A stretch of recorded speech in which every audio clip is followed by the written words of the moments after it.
एक के बाद एक निर्दोषों को दोषी बनाने का काम कर रहे हैं उप निरीक्षक प्रभाष शंकर। कानपुर बड़े बुजुर्ग कहते हैं पुलिस की ना दोस्ती अच्छी और ना ही दुश्मनी, कारण कुछ भी हो, पर बड़ों का कहना अधिकतर सत्य साबित होता। बड़े बताते हैं कि पुलिस के लिए एक कहावत सटीक बैठती। वह कहावत में कहा गया है कि बाप बड़ा ना भैया, सबसे बड़ा रुपया। यह कहावत कानपुर में तैनात एक उप निरीक्षक पर सटीक बैठती दिखाई पड़ रही है। हरवंश, मोहाल और जाजमऊ क्षेत्र में तैनात रहे इस दारोगा की दास्तान तो निराली है।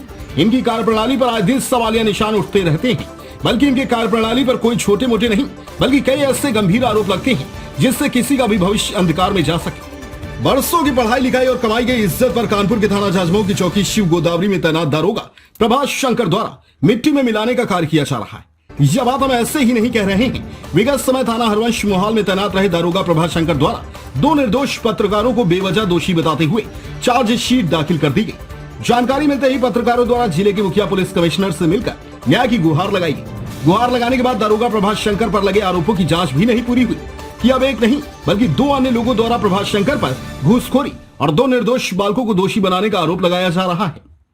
बताते चले, लंबे समय से कानपुर में तैनात दारोगा प्रभाष शंकर द्वारा आए दिन निर्दोषों को दोषी और दोषियों को निर्दोष साबित करने का कार्य किया जा रहा है, जिसके चलते युवाओं का भविष्य अंधकार में जाता दिख रहा है। बीते दिनों थाना हरवंश मोहाल में तैनाती के दौरान प्रभाष शंकर द्वारा होटल संचालक से मिली भगत कर आपसी खुन्नस निकालने के लिए दो निर्दोष पत्रकारों को आरोपी बना दिया गया था और अब थाना जाजमऊ क्षेत्र में पकड़ी गई नकली दवा फैक्ट्री में दो निर्दोषों को आरोपी बनाने का षड्यंत्र प्रभाष शंकर द्वारा रचा जा रहा है। हालांकि थाना जाजमऊ क्षेत्र में पकड़ी गई नकली दवा फैक्ट्री में दो निर्दोषों को आरोपी बनाने की बात सामने आते ही उनका विरोध होना शुरू हो गया है। सोमवार की सुबह डीसीपी पूर्वी शिवाजी शुक्ल के समक्ष पेश होकर एक निजी चैनल के मालिक द्वारा प्रभाष शंकर पर गंभीर आरोप लगाते हुए बताया गया कि थाना जाजमऊ क्षेत्र में विगत दिनों नकली दवा बनाने की फैक्ट्री पकड़ने का दावा किया गया था, जिसमें 5 लोगों को आरोपी बताते हुए एफआईआर दर्ज की गई। हैरत की बात तो यह है कि बिना जांच पड़ताल के एक ही फैक्ट्री के मालिक के रूप में 5 आरोपियों को दर्शाया गया।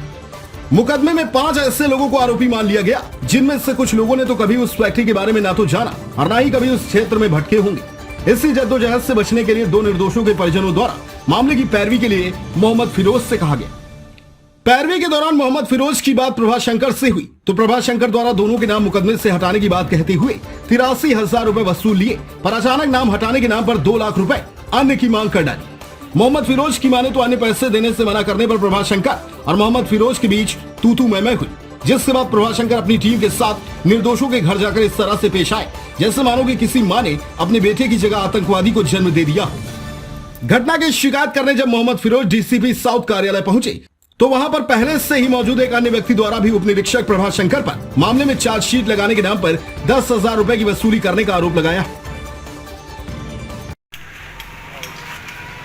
क्या नाम है और क्या मामला था? मेरा नाम मोहम्मद फिरोज है, ओमपुरवा निवासी हूँ। चौकी इंचार्ज से गोदावरी प्रभा शंकर ने जो है एक जांच के नाम पे दवा फैक्ट्री में जांच के नाम पे 83,000 रुपये लेने के बाद डीसीपी के महोदय के नाम से 2 लाख की मांग और कर रहे थे। आज हम डीसीपी महोदय के वहाँ गए, प्रार्थना पत्र दिया, पूरी बात रखी अपनी, तो डीसीपी महोदय ने एसीपी महोदय को जांच कर उचित कार्रवाई करने के आदेश दिए हैं 7 दिनों में। तो क्या उनके ऊपर कुछ पैसों के लेन देन का मामला है? 83,000 रुपये उन्होंने 80,000 दरोगा प्रभा शंकर ने लिया, 3,000 संजू सिपाही ने लिया। तो डीसीपी साहब ने क्या कहा है? डीसीपी साहब ने जांच कर आदेश दिया है एसीपी कैंट को 7 दिनों में जांच रिपोर्ट मांगी है। बड़ी खबर चलाती हूँ। अब हम तुमको बताएंगे खबर कैसे चलाई जाती है और बताएं। तो उन्होंने उसमें चार्जशीट मेरे मामले में लगा दी, तो जांच अधिकारी को संलिप्तता पूरी थी। आज जब आप मिले हैं तो इस मामले में अधिकारियों ने आपसे क्या कहा? कमिश्नर साहब ने बताया, उसको कलेक्टर ने एसीपी साहब को दिया हुआ है जांच के लिए और निष्पक्ष जांच के लिए आदेश दिए हुए हैं। जो भी होगा क्या लगता है आपको कानपुर कमिश्नरेट पुलिस आपके साथ न्याय करेगी? आपको क्या? कानपुर कमिश्नरेट पुलिस को मेरे पूरे भरोसा है, क्योंकि पुलिस के ही ऊपर जनता का भरोसा रहता है।